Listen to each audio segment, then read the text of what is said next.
These are the notes for AP Calculus on the topic of optimization problems. So to optimize something means to make something the best. And in the calculus context, what that means is you're either going to maximize something or minimize it, depending on what that is. Sometimes making something the most makes it the best, sometimes making something the least makes it the best. So these are the general steps we're going to be taking here. We're going to assign some variables in the problem and draw a diagram if applicable, which a lot of these have a diagram that can be helpful. And then we'll write one or more equations using the information given in the problem and determine the variable that is to be maximized or minimized. Okay? Because that's the one we eventually want to take the derivative of. And if necessary, we're going to use substitution to write the variable that's to be maximized or minimized as a function of a single variable if it's in terms of more than one variable. And we'll determine the interval that makes sense for the problem. And differentiate, in other words, take the derivative of the expression from step 4 to find the absolute maximum or absolute minimum. And be sure to use the correct units. Okay, so let's see how this works for some example problems. So here on this problem,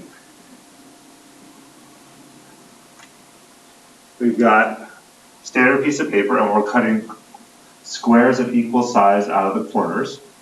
And then those sides will be flipped up to form an open box. And it says what size squares should be cut to obtain a box with the largest possible volume. So largest here, this is another way of saying the maximum.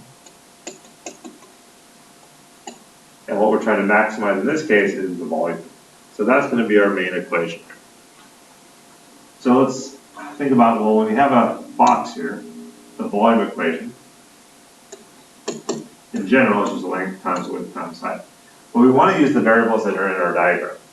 And to figure out where to assign those, well, the thing that varies is what size squares we cut. So if we call this x, and this would be x also since it's a square, all these would be x.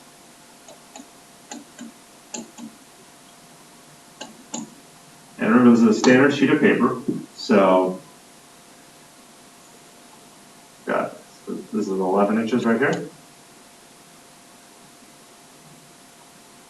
And this is 8.5 inches. So let's try to get the volume using our diagram here. Well, the length, once these squares are cut out and removed, and these other sides here are folded up, the length of the box is going to be from here to here. From right there to right there. That's what's going to be left after the squares are cut out. So the whole distance is 11, and then if you subtract x and subtract x, you get 11 minus 2x. So that'll be our length. So the length is 11 minus 2x. The width you can figure out in a similar fashion after the squares are removed on the shorter side. What's going to be left is, it starts out as 8.5 minus x would be 8.5 minus 2x.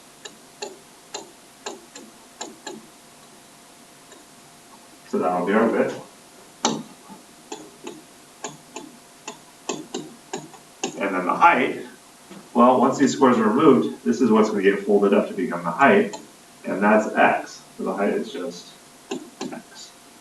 You can see it'd be the same on this side. This is the part that gets folded up here, so that height would just be x. So this is our volume equation. This is what we're trying to maximize, so eventually we want to take the derivative of it. But if we try to take it over right now, we have to use the triple product rule. So it's easier if you multiply it out. And now we can actually write it as v of x, because this is a function of x, the volume.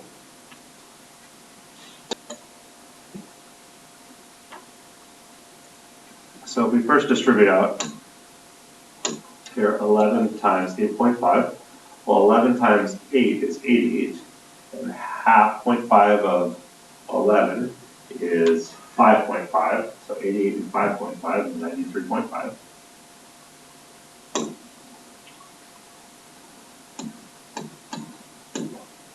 And then 11 times 2x, that's negative 22x. and negative 2x times 8.5. Well, 2 times 8 is 16, and then half of 2 is 1. So 16 and 1, that would be negative 17x. Put those two together, negative 22x and negative 17x gives you negative 39x. And then, easy one here, 11 times, sorry, negative 2x times negative 2x is positive 4x squared. And then we still have this whole thing times x. So now, if you distribute out the x times all those,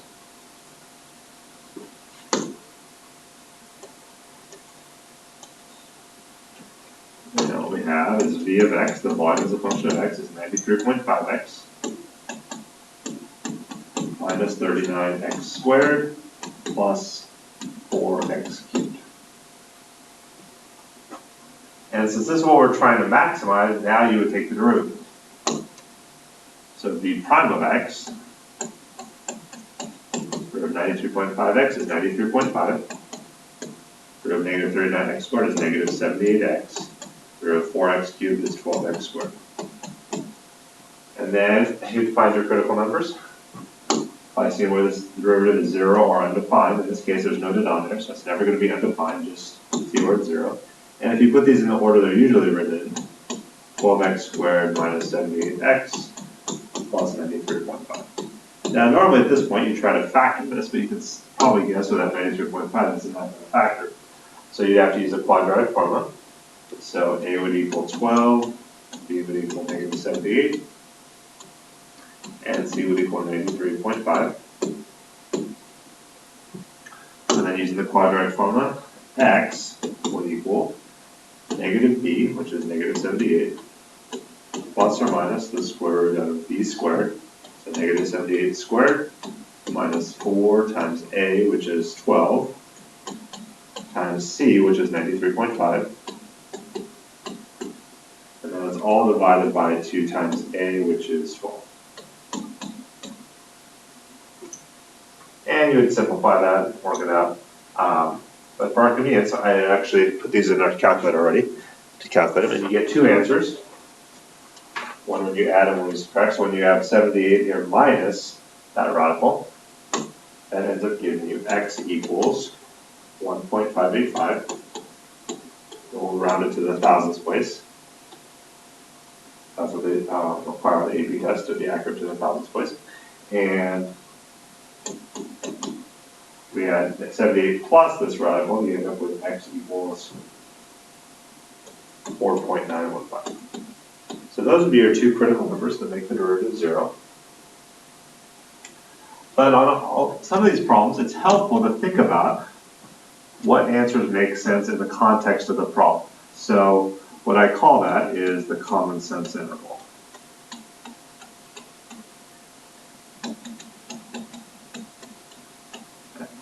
So in this case, for x, for whatever variable your equation is in terms of, in this case it's in terms of x. So what's the smallest value that would make sense for x? Well, x can't be negative, right? It's the side squares we cut. And it can't even be 0 because then there would be nothing to fold up. So it has to be something positive, so you'd say 0 with a parentheses, not including 0. And is there any upper limit on what x could be? Well, in this case there is, because notice the squares can't exceed half of the short side of the paper. Can't go beyond that, otherwise it wouldn't work either. Half of 8.5 is 4.25, and it can't even equal exactly 4.25, because if it did, then there'd be nothing left to fold up to create the box. So it'd be something less than 4.25, so with parentheses, not a bracket. Now let's look at our answers, and you'll see, well, 1.585, that makes sense, but 4.915, that's too big. That's outside our common sense interval. So because of that, we can cross that one off. And that's because it doesn't fit in the common sense interval. Then we want to see if this actually is a maximum or not. So we draw our number line here.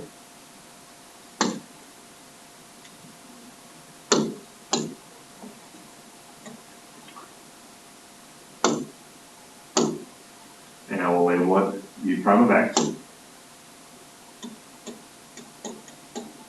And the only one that makes makes sense here is the 1.585. I'll put our common sense interval, which was from 0 to 4.25 on the ends. And 1.585 makes a derivative of b prime of x 0. So what can we test here? Well, we could test 0, even though it's not an interval. It's not a critical number. As long as it's not a critical number, you can test it here. When you test 0 of the derivative, you can see that's going to wipe out everything to 93.5. So that would be positive. And then if you test something here like 2, well, let's see. 2 squared is 4, times 12 is 48.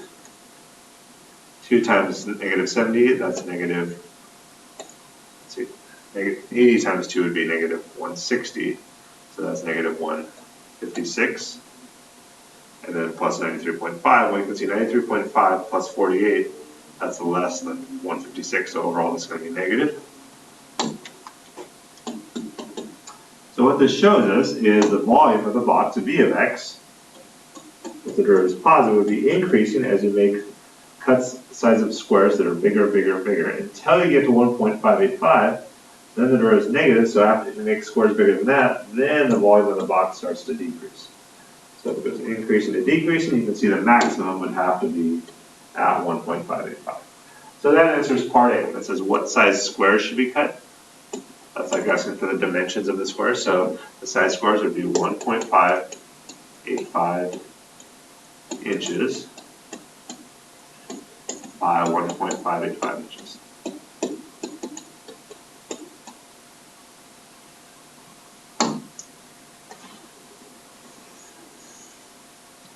And then part B says what will be the maximum volume of the box. So to get the actual maximum volume, we know this is the size squares we have to cut. You would just take that x value and plug it back in the original equation before we took the derivative. So the volume of 1.585, you substitute that in here for x and x and x. Well, to save us time again, I just worked that out. And it works out to be 66.148. And the units here for volume, that's in 3 dimensions, would be inches cubed.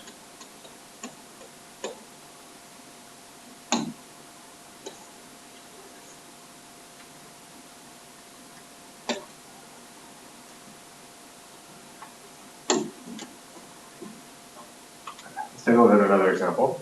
This one says a farmer wants to enclose a rectangular area and then divide it into 4 pens of equal size.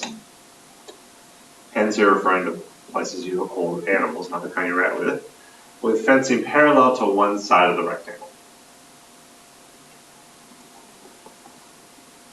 And what's the least amount of fencing you must use in order to enclose a total of 160 square meters?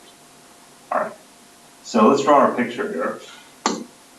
First have a rectangular area, so let's go ahead and draw that.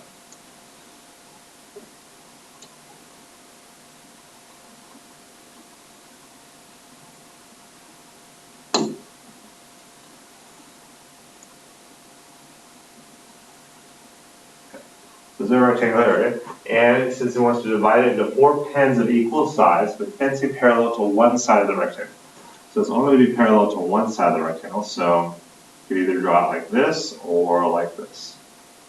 And they're equal size, so I'm first going to divide it in half, and then divide each of those in half. Like that. So that's our situation there.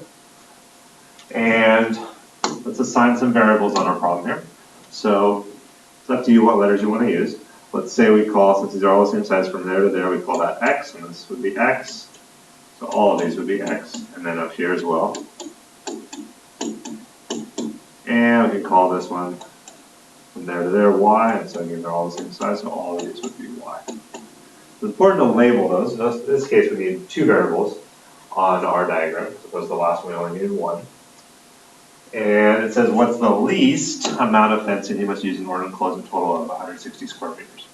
So if you see that word least, that's another way of saying the minimum. In this case, what we're minimizing is the amount of fencing in order to enclose a total of 160 square meters. So fencing in this case, that's going to be our main equation, because that's what we're trying to minimize. And that's kind of similar to perimeter, but perimeter would only include the outer length around the whole rectangle, whereas fencing includes the outer length as well as these three parts of fencing that divide it into 4 pins. So if we look at the fencing all together, we add those all up, x plus x plus x plus x plus x plus x plus x plus x would be 8x. And then plus y plus y plus y plus y plus y would be plus 5y. But this time, again, this is what we want to take the derivative of eventually because we're trying to minimize it. But you don't want to do that yet because we've got it in terms of 2 variables. Unlike the last problem, it was just x, here we've got x and y. So whenever that happens, that must mean there's some other equation that can help us get in terms of just 1 variable. And what we're given here is 100 square meters. Well, square meters, that refers to 2 dimensions, that's area. So they're telling us the area has to be 160. And if we look back at our diagram, we can see, well, the area of this rectangle here, this side would be 4x times width, this side would be y, so 4x times y, that would be the area that has to equal 160. And now we can solve, we can isolate either the x or the y in this secondary equation, take it and substitute it in to get rid of one of the variables in our main equation. So you can just isolate either one in this case. So if you isolate the y, you would divide by 4x. And that would give you y equals, if you reduce that, 4 goes into 160 40 times. So 40 over x. And then we can substitute that in right here for y. So now we'll have f equals 8x plus 5 times 40 over x. So now we could write this as f of x, because there's no longer any y, there's a function of x. So we have 8x plus, you could write it 5 times 40 is 200. You could write it as 200 over x, but then you'd have to use the quotient rule to take the derivative. So instead of 200 over x, an easier way to do that is probably to write it as 2x to the negative 1. Move that x up to the numerator with a negative exponent. Now this is what we want to minimize, so now we take the derivative of it. So f prime of x would be 8, and then minus 200x to the negative 2.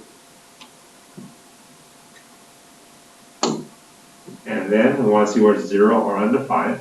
So let's go ahead and simplify this. In this case, it's probably easiest to just move that x squared on the denominator, make it x to the negative 2 to make it positive x1 there. And then get a common denominator. We want it to be a single fraction. We'll apply this by x squared over x squared. So that way it will be 8x squared over x squared minus 200 over x squared. And now we can combine it to be a single fraction as 8x squared minus 200 all over x squared. And this time, again, we want to find our critical number, so we're trying to minimize this by setting the derivative now that we have it equal to 0 or see where it's undefined. So in this case, it has a denominator, so we set the numerator equal to 0. Let's see where it's 0. The denominator equal to 0 to see where it's undefined. Well, you can solve the denominator pretty easily. You can just see that x would equal 0, the critical number. And for the numerator, we factor out the 8, we're left with x squared minus 25, and that equals 0, and then that factors into x minus 5 and x plus 5. So you can see x would equal 5 or negative 5. So let's think about for x here. Now we have our critical numbers, what our common sense interval would be.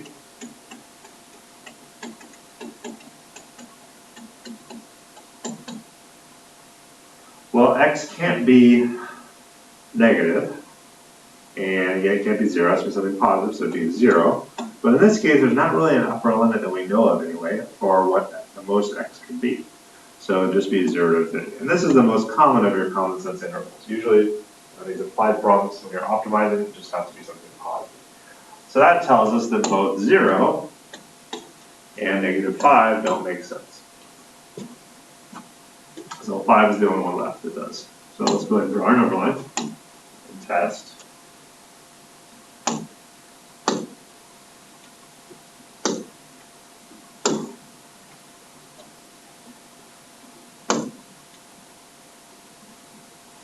So this would be f prime of x.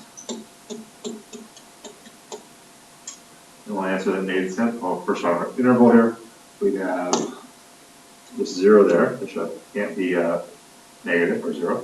And then the only answer makes sense is 5. There's no upper limit, so I won't put anything on that endpoint. So we know f prime of x is 0 and 5. And then we can test something here, like 1. Can't test 0 here because 0 was a critical number, even though it didn't make sense. So if you test 1, well, the denominator is squared, so you don't have to worry about that. And if you test 1 here, 1 minus 5, that's negative. 1 plus 5 is positive. Negative times a positive is negative. Then you test over here like 6. 6 minus 5 is positive. 6 plus 5 positive. Positive times a positive is positive.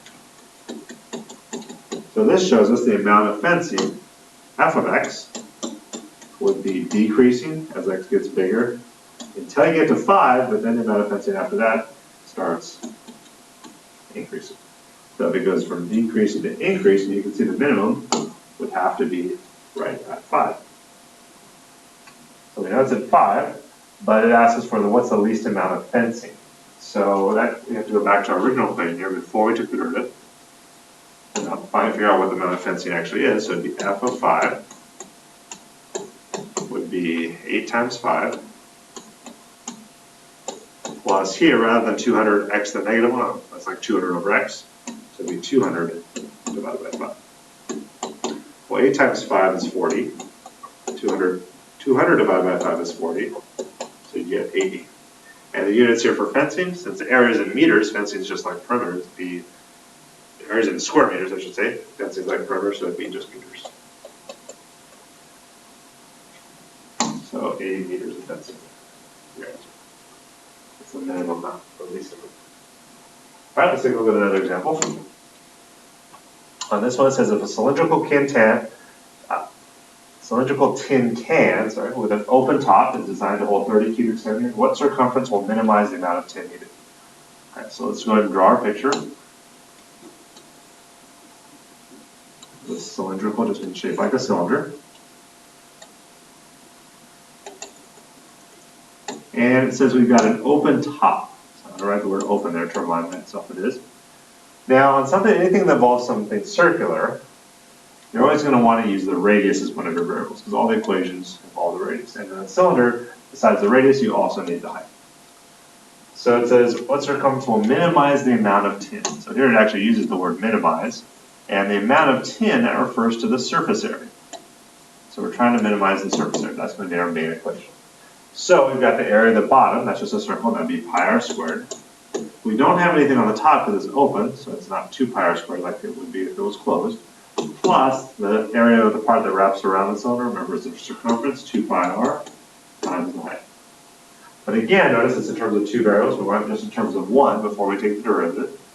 So the other information, our secondary equation, it says it's designed to hold 30 cubic centimeters. Well, cubic centimeters, that's 3-dimensional.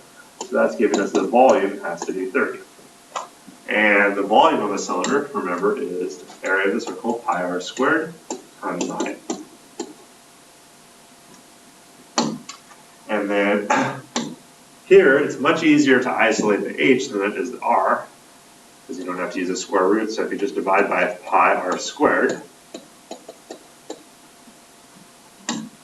you get h equals 30 over pi r squared. And you can substitute that in right here for h. So we'll get surface area. Now it's going to be a function of r, which is be pi r squared plus 2 pi r times 30 over pi r squared.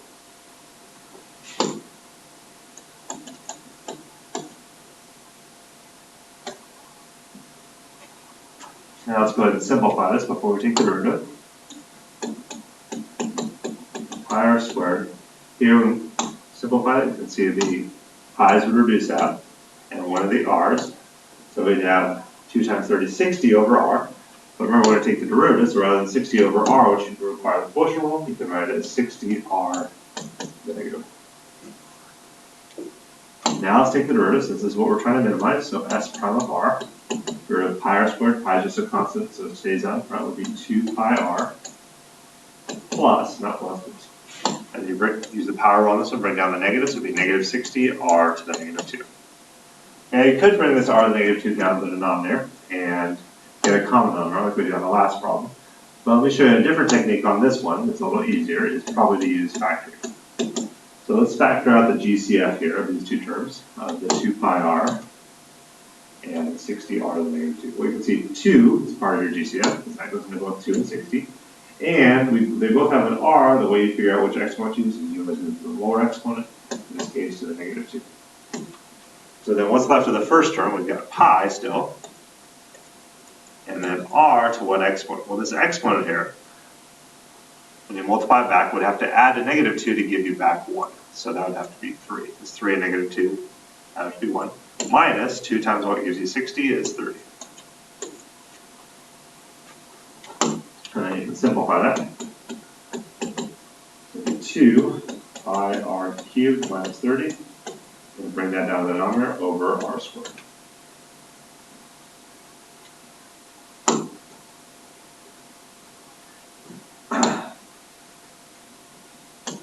And then you set the numerator and denominator equals 0. You can see r would equal 0 from the denominator. And then if you solve the numerator, you get pi r cubed equals 30 if you add the 30 over, and then divide by the pi. So r would equal the cube root of 30 over pi. And let's go ahead and draw our number line here. Now, for the common sense interval, we can just kind of draw it right on our number line here. So for r, in this case, the smallest r could be would be 0, and it can't be 0. It has to be something positive, so it'd be 0 with a parentheses. And there is no upper limit, all with the radius because we have we're given. So our derivative, s prime of r, we just have two answers here, but 0 doesn't make sense because the radius can't be 0, we can have a canon. So the only answer that makes sense is the cube root of 30 over pi.